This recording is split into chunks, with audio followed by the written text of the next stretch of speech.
Welcome back our YouTube channel Vijay sir education. आज का विषय है हिंदी। सब्जेक्ट है हिंदी। 301 कोड है इसका। मोस्ट इम्पोर्टेंट क्वेश्चंस हैं जो एग्ज़ाम में इम्पोर्टेंट हैं। वीडियो देखने से पहले हमारे चैनल को सब्सक्राइब करें ताकि 2024 अप्रैल में जिन बच्चों के एग्ज़ाम शुरू होने वाले हैं या एग्ज़ाम देने वाले हैं उनके लिए टाइम टू टाइम आपको इम्पोर्टेंट क्वेश्चन मिलते रहेंगे हर सब्जेक्ट के। तो चैनल को सब्सक्राइब करना ना भूलें। सबसे पहले जो फर्स्ट क्वेश्चन आता है, भरत का भातृ प्रेम में भरत सबसे अधिक दोषी मानते हैं। चैप्टर का नाम है भरत का भातृ प्रेम। भातृ मतलब भाई।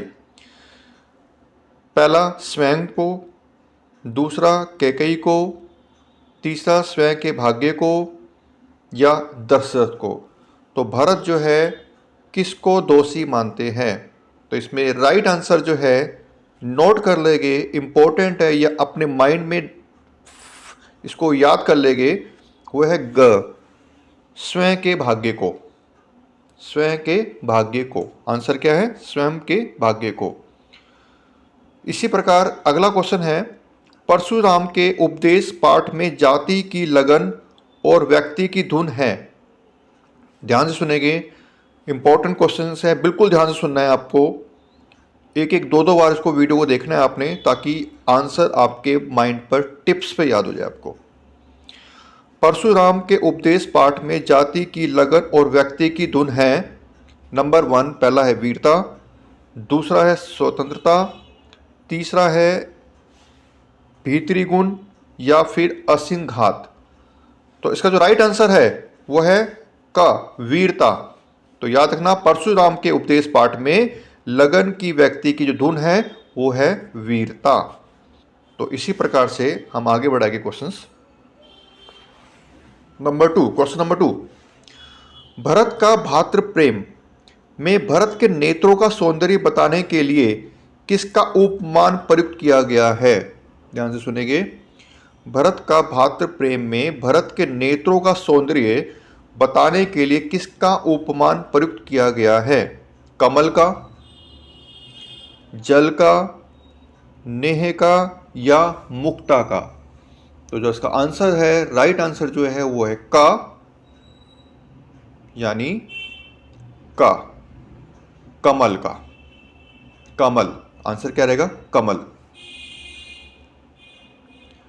इसी प्रकार से आगे जो है क्वेश्चन नंबर 3 है आपका, भरत का भातृ प्रेम में किसके वचन चातुर्य का परिचय मिलता है?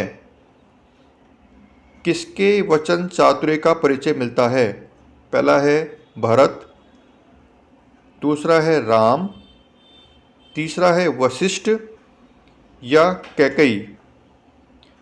भरत, राम, वशिष्ठ या कैकेयी। भरत का भातृ प्रेम में किसके वचन चातुर्य का परिचय मिलता है? तो आंसर है का, यानी भरत। क्या आंसर है? भरत। इसी का जो सेकंड पार्ट है, सूरदास के पद की विशेषता नहीं है। सूरदास के पद की विशेषता नहीं है। स्वाभाविकता, ऊहात्मकता, मनोरमा या बिंबात्मकता। तो इसमें जो आंसर रहेगा आपको खा, ऊहात्मकता, खा। अगला क्वेश्चन है क्वेश्चन नंबर 4, किस विकल्प के रूपक अलंकार है? किस विकल्प के रूपक अलंकार है? ये सभी जो क्वेश्चंस है ये सारे के सारे ऑप्शनल क्वेश्चंस है, ऑब्जेक्टिव क्वेश्चंस है। इसलिए नए सिलेबस के अकॉर्डिंग ये जो क्वेश्चन पेपर जो हम डिजाइन किया गया है, ये नए सिलेबस के अकॉर्डिंग डिजाइन किया गया है। इंपॉर्टेंट क्वेश्चंस है सारे के सारे। 1 बाय 1 इसको अच्छे से समझेंगे, 1 से 2 बार इस वीडियो को देखें ताकि आपको हर एक क्वेश्चन समझ में आए। किस विकल्प में रूपक अलंकार है? खेलत खुनिस ने रूबू देखी, सुनी सुविचन राम रुख पाई, या फिर सुबक पुलक शरीर सभी भय थाड़े, मोर अभाग उदगी अबगाहू। तो आपका जो आंसर है, राइट आंसर जो है इसमें वो रहेगा ख। सुनी विभीषण राम रुख पाई, ख। इसी प्रकार से क्वेश्चन नंबर 5 है, सूरदास के पद की किस पंक्ति में उत्प्रेक्षा अलंकार है? अलंकार की बात आती है, उत्प्रेक्षा अलंकार है। लठ लटकनी मनु मथ मधुपगन, घुट रुकी चलन रेणु तन मंडित, चारु कपोल लोल लोचन, कठुला कंठ ब्रज के ही नख। तो रूपक अलंकार, इसमें सूरदास के पद में किस में उत्प्रेक्षा अलंकार है ये आपको बताना है। तो इसका जो आंसर है वो है का। खेलत खुनिस न कभू देखी, लट लटली मनु मत मधुमन गण, का आंसर रहेगा। 5th का आंसर का रहेगा। इसके बाद है 6th, छठा क्वेश्चन है, मीरा के पद की विशेषता नहीं है। मीरा के पद की विशेषता नहीं है। मुहावरों का प्रयोग, प्रेम को छिपाना, धीरता और साहस, या माधुर्य भाव। 6 का आंसर क्या रहेगा? प्रेम को छिपाना, यानी ख। प्रेम को छिपाना। अगला है 7th, परशुराम के उपदेश पाठ की किस पंक्ति में लांछनता है? पहला है, चट्टानों की छाती से दूध निकालो, वह देश कभी स्वाधीन नहीं रहता है, स्वाधीन जगत में वही जाती रहती है, या बाहरी वस्तु नहीं भीतरी गुण है। तो 7th का जो आंसर रहेगा उन चारों में से कोई एक है, वो है का। परशुराम के उपदेश में चट्टानों की छाती से दूध निकालो, ये इसका राइट आंसर है। फिर इसके बाद गजल पाठ का उद्देश्य है हंगामा खड़ा करना, स्थितियों को बदलना, पर्वतों को पिघलाना, आग जला देना। तो आपका 7 का जो सेकंड पार्ट है उसका है स्थितियों को बदलना, परिस्थितियों को बदलना, खा। क्वेश्चन नंबर 8, भेड़िए कविता की भाषागत विशेषता नहीं है। प्रतीकात्मकता, तत्संबोलता, स्वाभिमानिकता एंड सरलता। तो क्वेश्चन नंबर 8 का जो राइट आंसर है वो है ख। तस्यम बहुलता, तस्यम बहुलता इज द राइट आंसर। इसके बाद अगला क्वेश्चन है इसी में ही, गजल पाठ में आग प्रतीक है भूख का, शोषण व्यवस्था का, यातना का, या परिवर्तन की चेतना का। तो आंसर है परिवर्तन की चेतना का, परिवर्तन की चेतना का यानी घ। क्वेश्चन नंबर 9 है, सुभद्रा कुमारी चौहान पाठ है संस्मरण का, या सब चित्र का, रेखा चित्र का, संस्मरणात्मक रेखा चित्र का। तो इसका आंसर है घ। ध्यान से देखेंगे, घ संस्मरणात्मक रेखा चित्र का। क्वेश्चन नंबर 10 इंपॉर्टेंट है, वेरी मोस्ट इंपॉर्टेंट क्वेश्चन है। सुभद्रा कुमारी चौहान पाठ के आरंभ की बात की गई है। स्मृति की विशेषता की, सुभद्रा कुमारी चौहान की, स्वाधीनता आंदोलन की, स्कूल के दिनों की। क्वेश्चन नंबर 10 है तो आंसर है क, स्मृति की विशेषता की। याद रखना, स्मृति की विशेषता की। इसके बाद 11 है, 11वां क्वेश्चन है, सुभद्रा कुमारी चौहान की हंसी की विशेषता नहीं बताई गई। साधारण, दूसरा ऑप्शन है सरल विश्वासयुक्त, तीसरा है सकारात्मक, और या निश्चित तृप्ति युक्त। तो 11 क्वेश्चन है, इसका आंसर आएगा क, साधारण। ठीक है, आगे चलेंगे बच्चों। सुभद्रा कुमारी चौहान की व्यक्तिगत की विशेषता है, व्यक्तित्व की विशेषता है हरिजनों के पक्ष में संघर्ष करना, गृहस्थ धर्म की पूरी तरह से त्याग देना, 12th का फर्स्ट पार्ट, या फिर परंपरा का पूरी तरह पालन करना, या मृत्यु की चर्चा का विरोध करना। तो इसमें आंसर रहेगा आपका क्वेश्चन नंबर जो 12 है, उसका आंसर आएगा ग, परंपरा की पूरी तरह से पालन करना। मैं फिर एक बार कह रहा हूं बच्चों, आपको ये जो वीडियो है 1 से 2 बार देखनी पड़ेगी ताकि आपको ये जो आंसर्स है वो बिल्कुल फिट माइंड में हो जाए, एग्जाम टाइम पर आप उसको आसानी से आंसर को दे पाए। अगला क्वेश्चन है, इसी का पार्ट है, 12 का पार्ट है। डायरी में सबसे पहले लिखा जाता है केवल दिन दिनांक नहीं, लेखक का नाम, दिन दिनांक और स्थान, लेखक का नाम और दिनांक। बताइए। तो आंसर है ख, लेखक का नाम। हमेशा डायरी में सबसे पहले लेखक का नाम लिखा जाता है। इसके बाद है क्वेश्चन नंबर 13। डायरी लिखते समय आप इसकी विशेषता नहीं मानेंगे। भावी विभक्ति, औपचारिकता या व्यक्तिकता या तत्कालीन प्रतिक्रिया। डायरी लिखते समय आप बताइए, इसका आंसर आएगा ख, औपचारिकता। ठीक है, डायरी लिखते समय आप इसकी विशेषता नहीं मानेंगे, यानी औपचारिकता। Question number 14। अंडमान डायरी पाठ में लेखक जब सेलुलर जेल गया तो उसके सामने किसकी वास्तविकता सामने आ गई? अंग्रेजों के सभ्य होने की, देश प्रेमी होने की, आज़ादी के सपनों की, भूख और बीमारी की। तो इसका आंसर है का, अंग्रेजों के सभ्य होने की। अगला इसी का 14 का ही क्वेश्चन नेक्स्ट है। अंडमान डायरी में लेखक के क्रांति के नारे लगाने वालों को पागल कहकर किस पर व्यंग किया है? पहला, देशभक्तों को फांसी देने वाले अंग्रेजों पर। दूसरा, उन समझदार लोगों पर जो कोई जोखिम नहीं उठाते। तीसरा, सावरकर के बारे में गलत धारणा रखने वालों पर। चौथा, सावरकर पर क्योंकि वे दूसरे कैदियों की खबर नहीं रखते थे।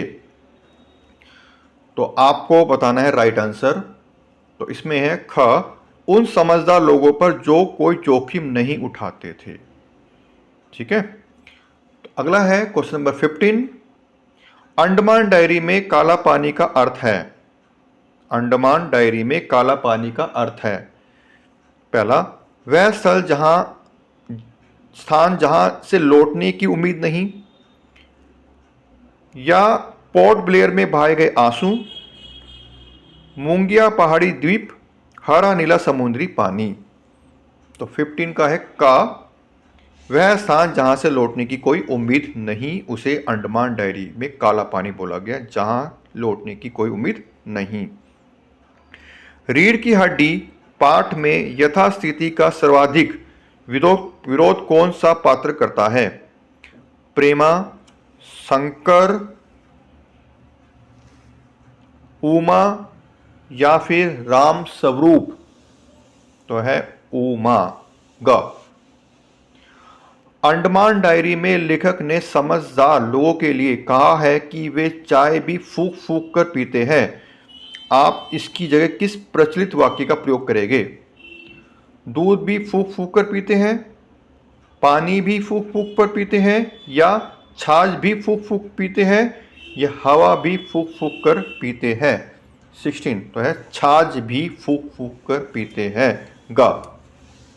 कहावत है ना, छाछ भी फूंक फूंक कर पीना, तो ग आएगा आंसर इसका। इसके बाद है 17। अच्छा तो साहब फिर बिजनेस की बात हो जाए, इस कथन से क्या पता चलता है? नंबर 1, राम स्वरूप और गोपाल प्रसाद व्यापार करना चाहते थे। गोपाल प्रसाद की नज़र में विवाह भी बिजनेस है।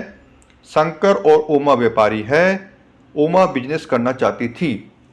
तो आंसर क्या रहेगा? ख, गोपाल प्रसाद की नज़र में विवाह भी बिजनेस है। ध्यान रखना, very very most important question है। पूरा वीडियो देखना, एक एक क्वेश्चन को अपनी कॉपी में उतारना, आंसर की प्रैक्टिस करो। ठीक है, अगला है क्वेश्चन नंबर 18। सुभद्रा कुमारी चौहान पाठ के अनुसार बंधन से मुक्ति के स्वरूप कैसा होना चाहिए? सामाजिक व पारिवारिक मान्यताओं और रूढ़ियों से मुक्ति, अंग्रेजी शासन से मुक्ति, तार्किक और मानवीय, या उपयुक्त सभी? क्वेश्चन नंबर 18 का जवाब रहेगा घ, यानी सब कुछ आएगा इसका, उपयुक्त सभी। ठीक है। इसके बाद क्वेश्चन नंबर 19 है, औपचारिक पत्र का अंग नहीं है प्रारंभ, प्रियवर संबोधन, मुख्य विषय या फिर समापन। औपचारिक पत्र का अंग नहीं है। औपचारिक पत्र का क्या अंग नहीं है? वो है प्रियवर। प्रियवर का संबोधन इसमें संबोधन नहीं कर सकते। इसके बाद का सेकंड पार्ट है, कार्यालयीय पत्राचार का प्रकार नहीं है। कार्यालयीय पत्राचार का प्रकार नहीं है शासनादेश, परिपत्र, ज्ञापन या टिप्पण। तो आंसर है घ, टिप्पण। टिप्पण कार्यालयीय पत्राचार का प्रकार नहीं है। क्वेश्चन नंबर 20 है, क्लाउड कंप्यूटिंग के अंतर्गत शामिल नहीं है यूट्यूब, फेसबुक, टाइप सेटिंग या ईमेल। तो आंसर है 20 का ग, type setting. Type setting cloud computing का पार्ट नहीं है। इसके बाद का सेकंड पार्ट है, किन प्रौद्योगिकी में प्रयोगकर्ता को इंटरनेट के एक सर्वर का डाटा स्टोरेज की सुविधा प्रदान की जाती है? E learning, e commerce, cloud computing या वेबसाइट। तो आंसर है का ई लर्निंग। ई लर्निंग दी जाती है डाटा स्टोरेज के अंदर। इसी प्रकार से ये आपने आज जो क्वेश्चंस पढ़े हैं, ये सभी जो प्रश्न हैं वो सभी इंपॉर्टेंट्स है। ठीक है। क्वेश्चन नंबर 21, निम्नलिखित में से किन्हीं 3 प्रश्नों के उत्तर लिखने हैं। एक शब्द या एक वाक्य में आप आंसर दे सकते हो, क्योंकि 1 मार्क्स का क्वेश्चन है, 3 ही आंसर का जवाब देना है। वेरी मोस्ट इंपॉर्टेंट क्वेश्चन है। सबसे पहले है, अंडमान डायरी किसने लिखी है? तो आप ध्यान से सुनेंगे क्वेश्चन को। अंडमान डायरी किसने लिखी है? अपना कॉपी पेन निकाल लो बच्चों और क्वेश्चन लिखो, अंडमान डायरी किसने लिखी है? आंसर लिखेंगे श्रीकांत वर्मा। श्रीकांत वर्मा ने अंडमान डायरी लिखी है। आंसर क्या रहेगा? श्रीकांत वर्मा। अगला क्वेश्चन है 21 का नेक्स्ट क्वेश्चन है, रीढ़ की हड्डी एकांकी के लेखक है। तो आंसर है, रीढ़ की हड्डी के जो लेखक है उनका नाम है जगदीश चंद्र माथुर। जगदीश चंद्र माथुर। ठीक है बच्चों। इसके बाद थर्ड है, एकांकी किस प्रकार का माध्यम है? तो आप लिखेंगे दृश्य और द्रव्य। द्रव्य और दृश्य दोनों का यह माध्यम रहेगा। इसके बाद क्वेश्चन नंबर 21 का फोर्थ है, सुभद्रा कुमारी चौहान पाठ कौन सी विद्या में लिखी गई है? कौन सी विद्या में लिखी गई है? तो आंसर रहेगा इसका संस्करण। क्या रहेगा? संस्करण। सा आधा सा करण, संस्करण।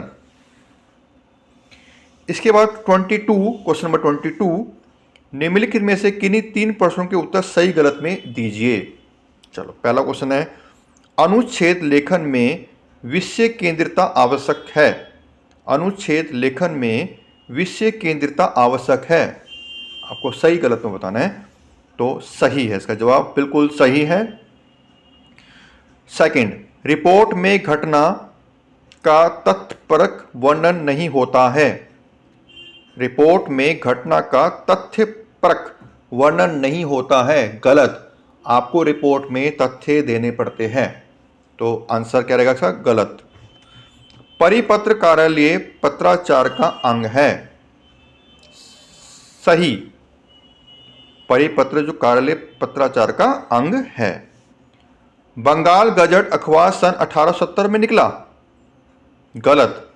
बंगाल गजट अखबार सन 1870 में नहीं निकला। तो आंसर क्या रहेगा इसका? रॉन्ग, गलत है ये। तो बच्चों इसी प्रकार से ये सारे जो क्वेश्चंस हैं, 22 क्वेश्चन जो हैं आपको देने हैं। पूरे क्वेश्चन पेपर में आपके सबसे मोस्ट इम्पोर्टेंट क्वेश्चन जो है, जो सिलेबस जो आपका चेंज हुआ है, उसके आधार पर ये क्वेश्चन पेपर निकाला गया है। बहुत इम्पोर्टेंट है। कॉपी पेन लेकर इसकी प्रैक्टिस करेंगे आप। आगे का जो इसका वीडियो है, बाकी जो क्वेश्चंस है वो आने वाली वीडियो को आप देखेंगे। उससे पहले आपको चैनल को सब्सक्राइब करना पड़ेगा।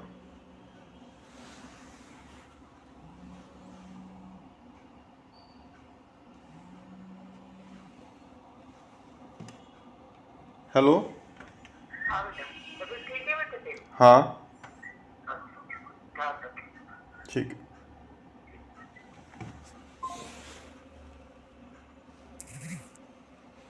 अब इसकी एडिटिंग करते हैं यार बेटा से।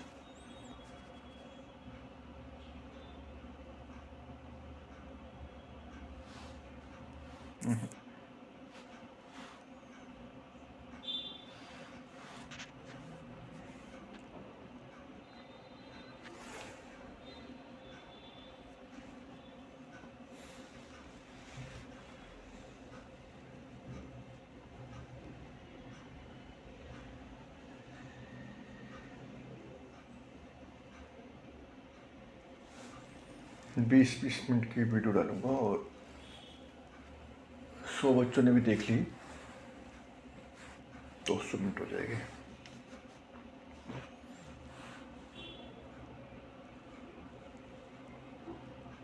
ठीक है।